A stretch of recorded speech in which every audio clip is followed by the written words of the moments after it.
Hey, this is Model Man, and I'm going to talk to you a little bit about how I approach starting a new song or a new track, and what my general process is to kind of get to a finished song as well.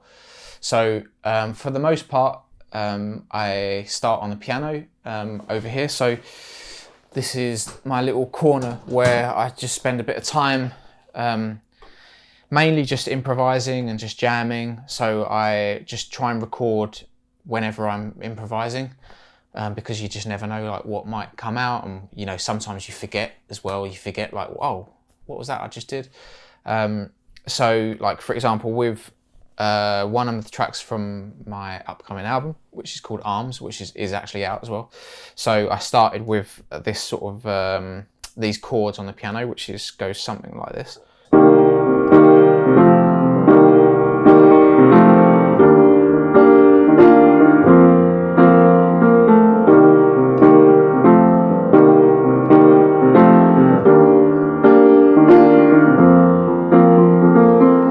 So that was the riff, and I'd been jamming that for a little while, and then like improvising, and then thinking of melodic things that kind of went with it or whatever, and then eventually I'll like take that. And in fact, actually that did come from a jam, and I cut that up into one sequence. And then I think I might have had to re-record that again though, because it was like slightly out of time. But yeah, so that was kind of generally how that song started. And then I started like layering in things like drums, bass. And I actually did the bass on this little device called OP1. And it's got a really good like bass sound on it. And I'll show you like the result of the bass sound. It sounds something like this.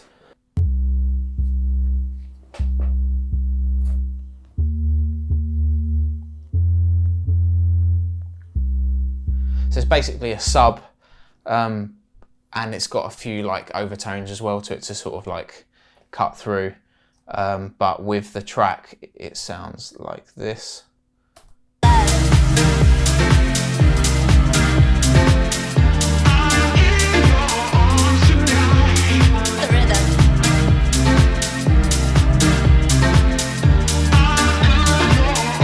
So the piano's got a chorus from this little device here, this little thing that I use a lot, and I just wanted it to sound quite wonky, because it's kind of a dance tune, like especially harmonically, it sounds like quite dancey. But I wanted it to not have like that M1 piano sound. I wanted it to feel like more like the upright piano that it is.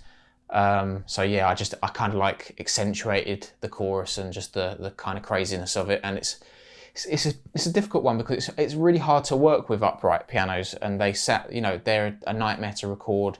I've not got the best setup in the world. Like I've got like a couple of SM7s that are capturing the piano, so it doesn't sound. And you know, the room that I'm in is okay, but it's not like a well treated room, so I'm not going to get the best like high end piano sound. But I think you kind of have to like roll with like what you've got, and for me it was like I'm trying to not be something that I'm not. It's like, well, this is kind of how I'm, play the piano, and it's a little bit wonky, and so I've tried to make a track that is kind of in line with who I am, which is a little bit of a messy, like crazy person. So yeah, so that was how that came about. And like in terms of like developing the tune, so one of the things that I quite like to do is when I get the arrangement to a good place, like, getting the drops and rises and the flow of the song there, I'll take it and bounce out stems, which is good and bad. It can be quite dangerous because then you can't go back on yourself, but I'll take like drum stems and then I'll process them through like here, or like samplers and things like that, just to give it like lots of movement, and also just to get like creative with how the arrangement is, putting it through. Like this has got a really gnarly filter on it, that's very aggressive.